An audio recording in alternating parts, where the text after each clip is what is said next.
A dry-aged steak at a fine dining restaurant can cost 3 times more than the same cut served fresh. 3 times.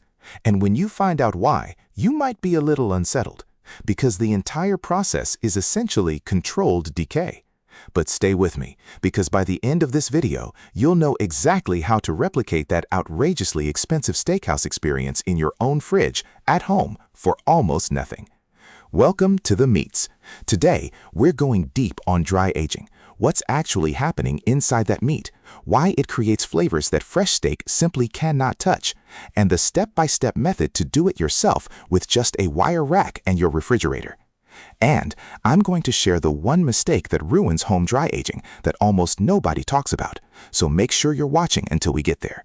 Let's start with the science, because this is where things get genuinely fascinating. When a steak is cut fresh and cooked the same day, it's perfectly good. But dry aging takes it somewhere else entirely. Here's what's happening. Over time, natural enzymes already present inside the muscle tissue begin breaking down the protein structure. The tough connective fibers that make a steak chew like a shoe start to dissolve, slowly and beautifully, resulting in a tenderness that you simply cannot achieve any other way. Not with a marinade, not with a meat mallet, not with any technique. The texture becomes almost buttery, like the steak gives up without any resistance. But texture is only half the story. The real magic of dry aging is the flavor. As moisture evaporates from the surface of the meat, the remaining flavors concentrate. And then, and this is where it gets interesting, microbial activity on the surface begins producing new flavor compounds altogether. We're talking nutty, almost funky notes, a deep, complex umami that tastes like beef distilled down to its absolute purest essence. Some people describe it as almost blue cheese-like. A fine dining chef would call it terroir for meat. Now here's the thing I promised to come back to. What separates a safe, incredible dry-aged steak from a piece of meat you should absolutely throw in the bin? Because yes, we are encouraging microbial activity here, and that sounds alarming. The critical variables are temperature, airflow, and humidity. Get these right and you're creating a masterpiece. Get them wrong and you've got spoilage, not aging. In a professional dry aging setup, the temperature stays between 34 and 38 degrees Fahrenheit, just above freezing.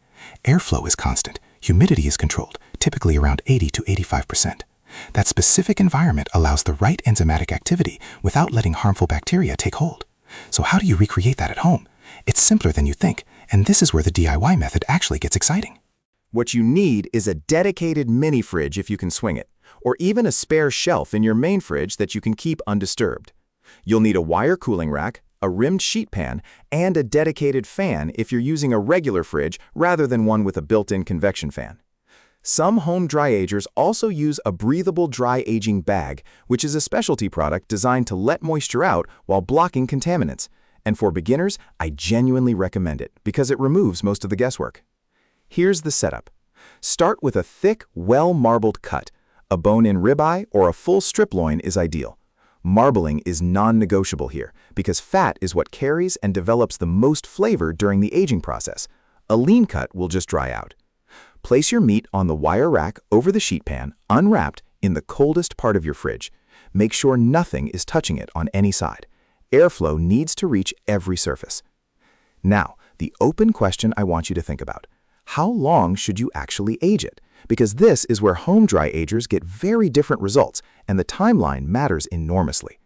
At 21 days, you'll notice a dramatic improvement in tenderness over a fresh steak, and the flavor begins to deepen. The surface will look dark and dry. That's normal. That's the pellicle forming, and it gets trimmed off before cooking. At 30 days, the flavor complexity really opens up. This is where most restaurants stop, and it's the sweet spot for a first-time home dry ager. At 45 days, you're entering advanced territory. The funky, nutty, almost mineral-forward flavor profile that serious steak obsessives chase is fully present by now. Some dry agers go to 60 or even 90 days, but at that point you need rock-solid temperature control because you're pushing the limits of a home setup. For your first attempt, aim for 30 days.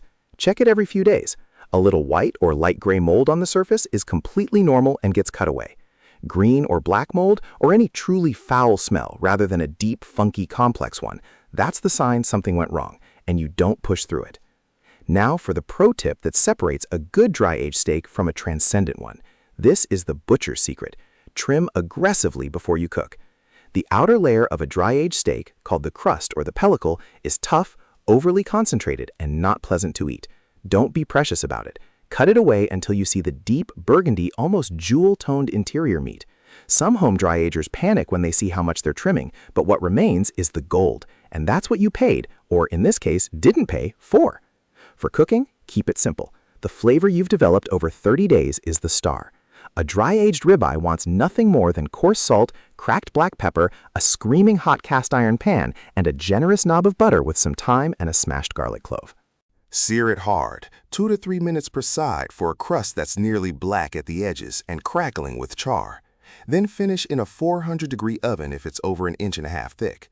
Rest it for at least 10 minutes before you cut. That rest is not optional. And here's the final piece, the most surprising thing most people don't realize until they try it. The first time you eat a steak you dry-aged yourself, there's a flavor dimension present that no fresh steak has ever given you. It's not just better tenderness or a deeper sear. It's a taste that genuinely makes you understand why steakhouses charge what they charge. And knowing you built that in your own fridge for the price of a grocery store ribeye, that might just be the best part of the whole experience. If you try home dry aging after this, I want to hear about it. Drop the cut you used and how many days you went in the comments. I read every single one, and I'll tell you what I think. If this was useful, hit the like button. It genuinely helps this channel more than you think. Subscribe to the Meat Source so you never miss a video. And next time, we're breaking down the art of meat curing. Salt, thyme, and mussel, how some of the world's greatest preserved meats are made, and how you can start doing it at home. You won't want to miss it.